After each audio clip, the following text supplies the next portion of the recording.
Welcome to Diabolical, where four long-suffering friends dissect film's most dastardly schemes and compete to improve them and to win the coveted slot of next week's host. I am your host, Adam Turner, and this week's movie is Team America, World Police. So, back, Dirk Allah, Dirk Muhammad Jihad, Haka Shurpa, Bakala, let's get Diabolical!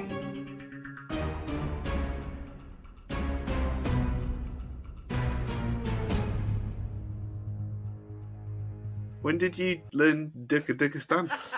That's the best acting I've ever seen. I was just like thinking, what can I put in there? And it's like, now, so get down on your knees and get ready to put my cock in your mouth and let's get diabolical. But I thought that's entirely inappropriate. I'm glad you didn't do that one. Go on. Right, anyway, show your face. As usual, I'm joined by the panel of peril, who will now introduce themselves, and, in particular honour of the creators of today's film, can you tell us your favourite South Park episode, please? I'm Ben Steinson, and my favourite South Park episode is Scott Tenorman Must Die, in which Cartman feeds Scott Tenorman his parents. I'm Craig Morris, and my favourite South Park episode is More Crap, in which Bono is revealed to be the world's biggest shit. And I'm Gareth Slade, and my favourite South Park episode, I don't know the title of it, it's the one where they take down Family Guy. You know, there's this crazy new tool called Search Engine where you can type in and find out the names of episodes. That's what I did. Yeah, it's exactly what I did. I forgot. I looked up the other thing that we discussed, and I forgot to look up the episode title. This is where you start to see the commitment showing through, isn't it, you know? Called Cartoon Wars. Cartoon Wars, yeah. My favourite episode is Season 14, Episode 7, called Crippled Summer, where they do an intervention on Towley.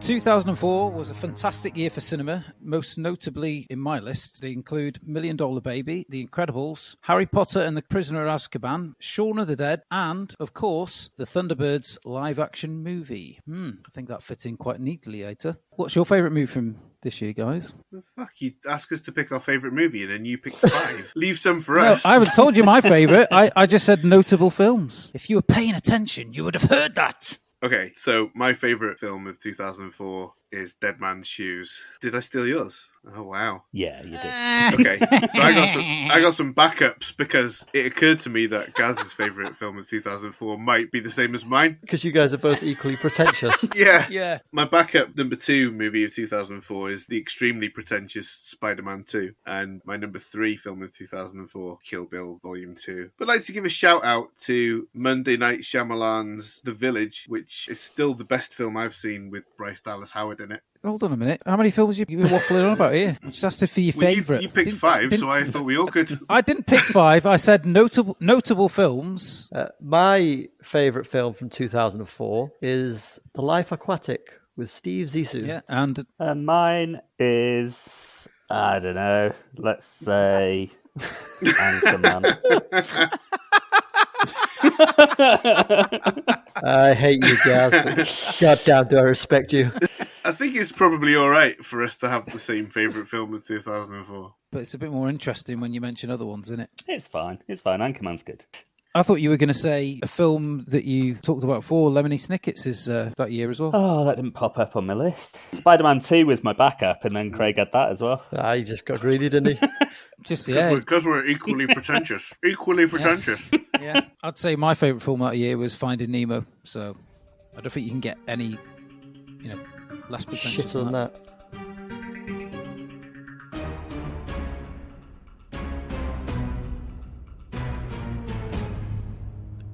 Elsewhere in world affairs, Harold Shipman, a British GP is believed to have killed more than 200 of his patients in Manchester, is found hanged in his prison cell.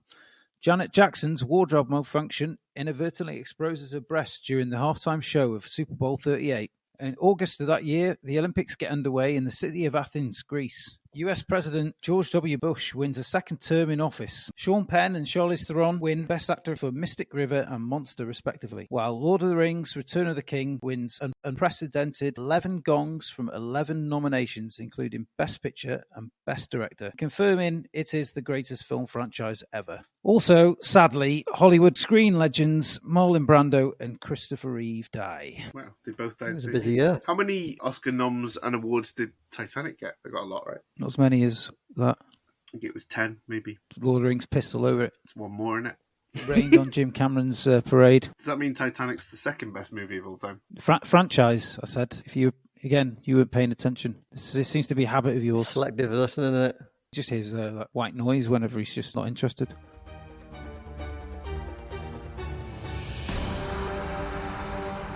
In Team America, an elite US counter-terrorism squad loses member Carson while destroying half of Paris in a reckless pursuit of Middle Eastern maniacs. Broadway actor Gary Johnson is naturally hired to replace him. Team America is soon on the trail of North Korea's evil leader, Kim Jong-il, who has been secretly funding the terrorists and also conning Alec Baldwin and the rest of the Film Actors Guild, FAG for short, in a plot to blow up every major city on the planet. This is all communicated through the rare cinematic medium of marionettes, paying homage to the aforementioned Thunderbirds creator Jerry Anderson. South Park creators Trey and Matt Stone, along with co-writer Pam Brady, devised this unabashed satire of pea-brained Hollywood action films and even small-minded global politics. Just as the mindless Team America cheerfully demolish everything in sight, so do director Parker and the production team. Taking no prisoners, no one is spared harsh, blunt force treatment throughout the movie. It's offensive, irresponsible, painfully funny, and absolutely fantastic. So what did you all think of the movie? I really enjoyed watching it. I haven't seen it for a while. I think it's still funny and it's still a technical achievement. It's a work of art, the likes of which we'll probably never see again. I thought it held up really well also. The vast majority of the jokes still hit. Unlike South Park's approach to offend everybody, then nobody can really be offended. There's a couple of jokes that haven't aged so well, like the aforementioned FAG acronym, and some of the Middle Eastern jokes are a bit But on the whole, yeah. Yeah, I thought it was great. I hadn't seen it since 2004, and I laughed my little butt off. Like everyone else said, I think the jokes still work. The visual comedy that's throughout, you know, those glances where live action film you'd expect some emotion on the face. Yeah. The camera holds out like it's expecting the emotion, but obviously the puppet doesn't change, and just things like that. It's just funny every time. And like when they point at each other and they miss, like touch the face and stuff. Yeah, that's great. Those are some of the best jokes for me. The filmmaking jokes, like when Gary jumps out of the exploding helicopter and it's like the clipped frame rate. Yeah. Just little things like that. It doesn't need to be there, but just that joke about sort of the Michael Bay way of filming action. Yeah. Not that there's anything wrong with that. But yeah, the little filmmaking jokes. You got any favourite quotes in particular? You might get captured behind enemy lines, and if you do, you'll probably want to take your own life. Better take this. You expected him to hand him a cyanide pill, he hands him a hammer. All the best lines are Spotswood's. My very favourite is a kind of running joke all the way through is the nicknames he calls Gary. Gary. Right this way, you maverick renegade. Go get him, cowboy. And then I'll just do my very last one. It's after the base has been destroyed by an exploding Michael Moore, who incidentally the puppet was made out of ham, and that's what you see flying towards the screen. Gary goes back and he's kind of walking through the rubble, and you hear Spotswood's voice say, "Don't move, Professor, or I'll blow your commie brains out." Gaz, do you want to fire off a few? Yeah, I have got just the phrase valmorphanise. It's so stupid, and it's like I can't square in my mind even slightly what the hell that means, because it's applied to the car, it's applied to his makeup when he becomes a terrorist. That's just amazing. And on the bike, when she presses the valmorphanise button, the bike doesn't change; it just goes through the air. Nothing else happens. The shot of the Gary puppet against the real wall of sacrifice, the 9/11 wall of sacrifice, I thought was absolutely mental. Yeah, It's so funny just touching it. Not to scale. No, yeah. What would you do? That whole montage is brilliant. Yeah. Freedom Yeah. isn't free, cause folks like you and me. Yeah, one of the lines I've written down as one of my favourite lines is just, ooh, Buckle Fav. Which is in that song. Freedom costs a buckle. Fav. Freedom isn't free, it's a hefty fucking fee, is another good one from that song. Yeah. And if you don't throw in your Buckle Fav, who will? I'll fire off one. I particularly like when the Film Actors Guild, there's like a little commercial, isn't there? The Tim Robbins guy comes on and goes, "Let me tell you all how this works. You see, Team America is funded by the corporations, so they fight for the corporations. Well, they sit in their corporation buildings, and they're all corporation-y and make lots of money." Yeah. That's great. And Sean Penn does a good one as well, didn't he? About I went to Iraq before the war, and it was gumdrop smiles and chocolate breakfast.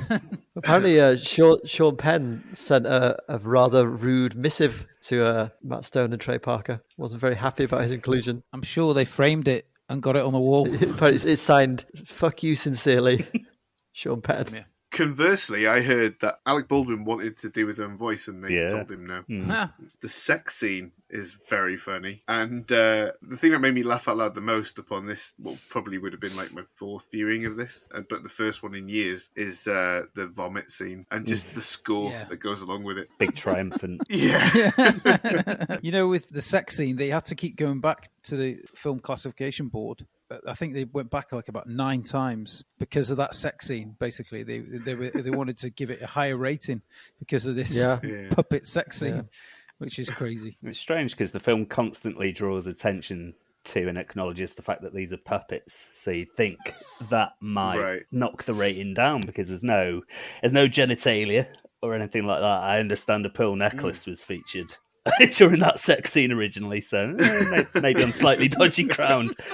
But the film is constantly drawing attention to the fact that these are puppets in fight scenes and kissing scenes, and when the real hand brings out the ring at the start for the dude who gets wasted straight away. So you'd think that would count for the ratings board, but clearly not. I was going to say, there's another running gag I really like, which is every time we get an establishing shot of a new place, it tells you its relative proximity to America.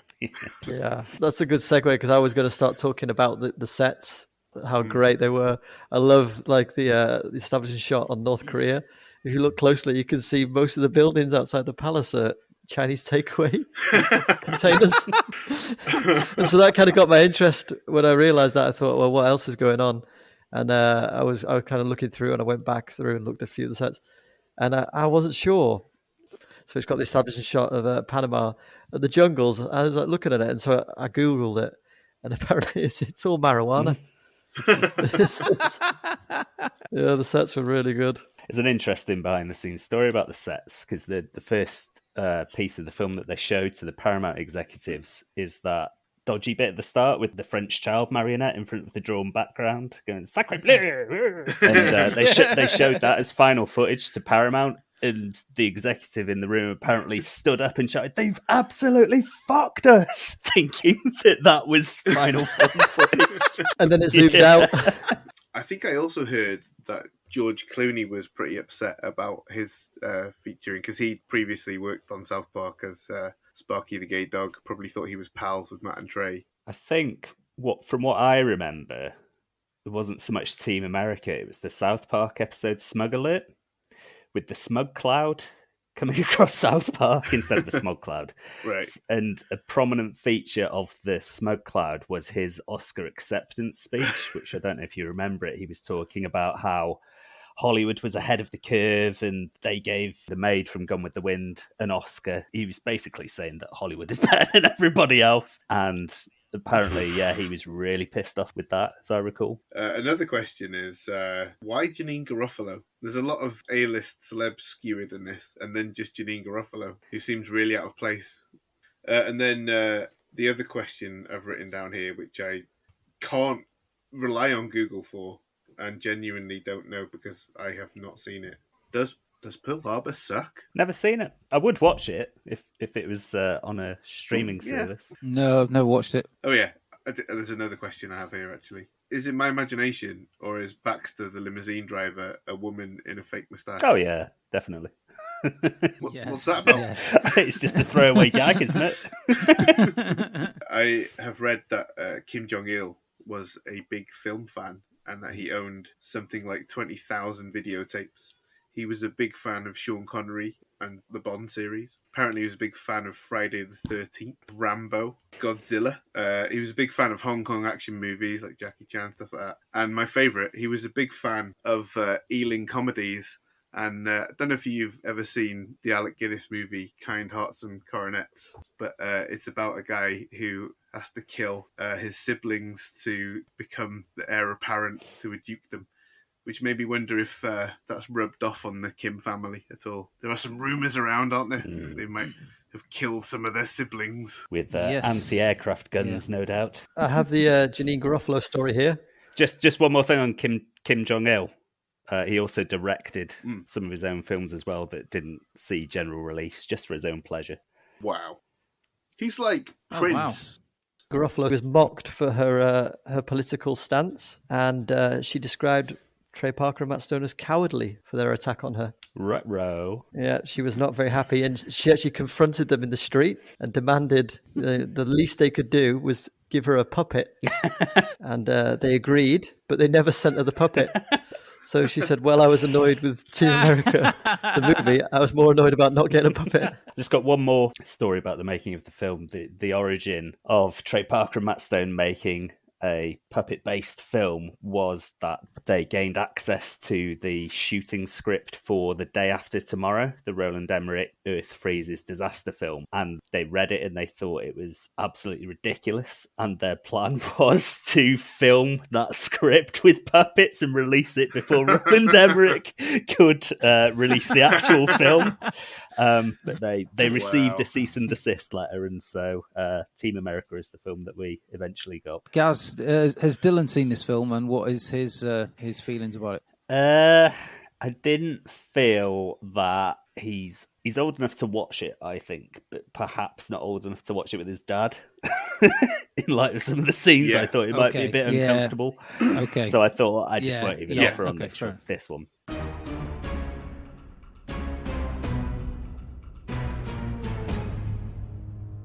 So Kim Jong-il's plot in the film is to blow up cities across the globe to ensure global destruction is inevitable. It's a truly diabolical plot. But what do we think, guys? Does it pass mustard?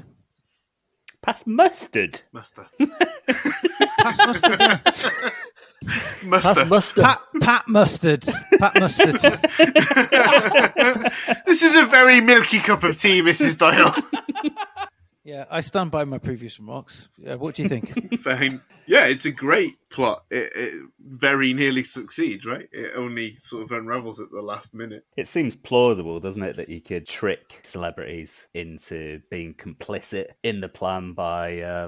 I don't know where I'm going with that thought. Anyone who's seen Brass Eye will know how willing celebrities are to be complicit in just being spokespeople for nonsense. Literally. Yeah. Nonsense. I'm talking nonsense. So yeah, it's completely plausible that rallying behind a cause that they feel is righteous but don't really know anything about it would happen. And also it's frighteningly plausible that a world dictator of the like of Kim Jong-il could orchestrate a massive terror plot like that. Yeah, absolutely. I think its simplicity is its genius as well, which is why I'm awarding it 5 florets of broccoli. Oh shit, is that a new high bar? Shit. That's a new high bar. I'm pleased to see the florets back. You've been a bit slack the last few weeks. I think. Did you forget and then you remembered when we listened to that one yesterday? Because I did. That's what happened to me. Yeah. So I might just add it in the description.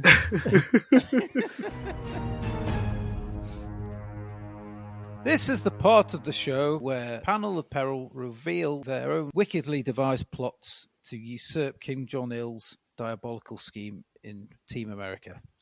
I select Gareth to go first. Given that we have established that the joke of the film is that everybody is a puppet and has AIDS, of course, I would suggest that any diabolical aim can simply be achieved by investing in a decent pair of scissors to cut the strings that support said puppets. The end. Okay. Thank you, I guess. Ben, do you want to go next? You've got a tough act to follow. I was going to say, I'm not sure I follow that, but I'll give it a go. Okay, so what's one thing North Korea does better than anyone else? That's right, propaganda and pageantry. Or rather, propaganda disguised as pageantry. And that is the genius of my plan.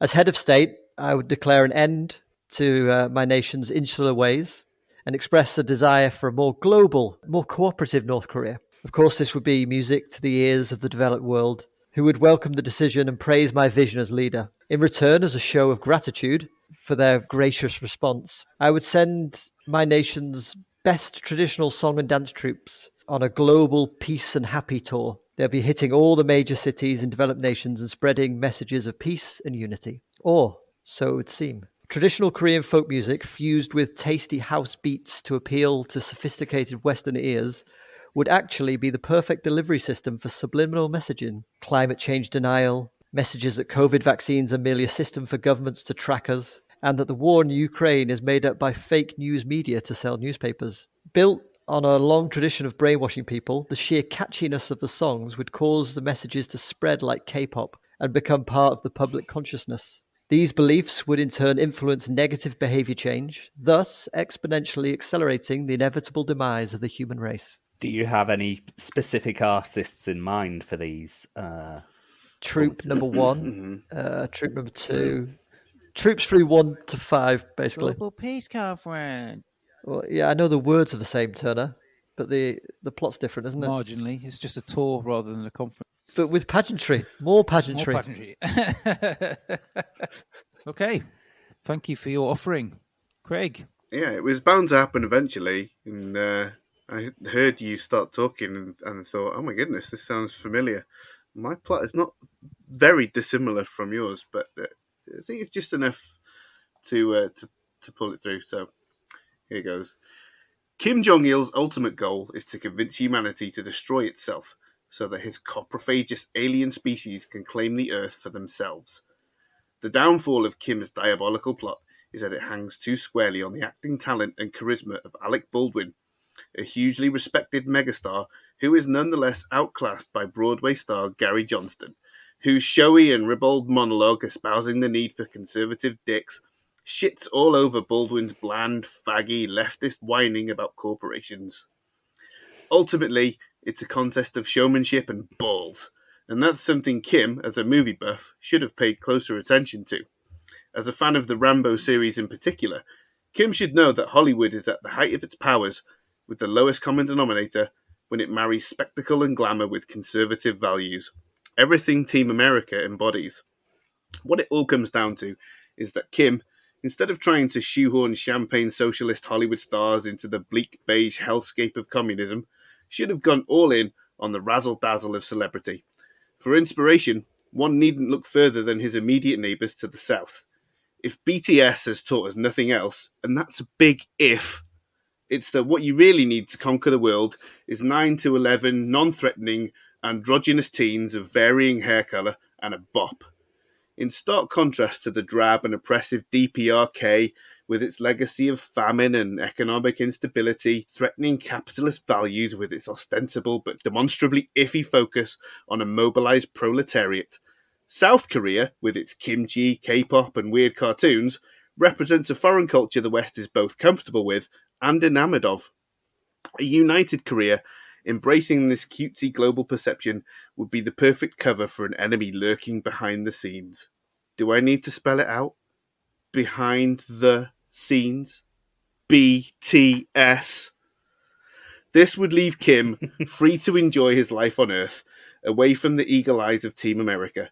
He would then go on to share his utopian blueprint with frustrated pals like Putin, Bolsonaro et al., thus creating a better world for his species to eventually rule.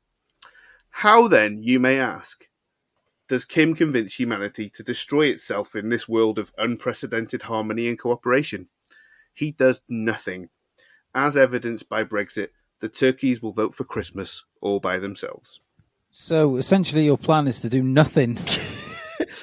No, my plan's not to do nothing. You were talking about selective hearing. My plan is to unite Korea and make it all more like South Korea, where all the exports are things like K-pop and kimchi and fun stuff that Western people love, to get Russia to do the same and other countries and make the world a big, happy, great place where cockroaches would love to come and live. But in terms of getting humanity to destroy itself, it doesn't need any help. It's going to do that. It's already doing it. Sorry, I was zoned out there. Like you did the first time. Or did I? Okay, very well. So, in short recap of the plots of the panel of peril, Gaz said the simplest thing to do is basically to invest in a good pair of scissors. Ben thinks taking on a similar global tour of pop and pageantry filled with conspiracy theories lyrics would also help to destabilize the world and convince everybody there's something suspicious going on. And Craig said basically he's going to do nothing. So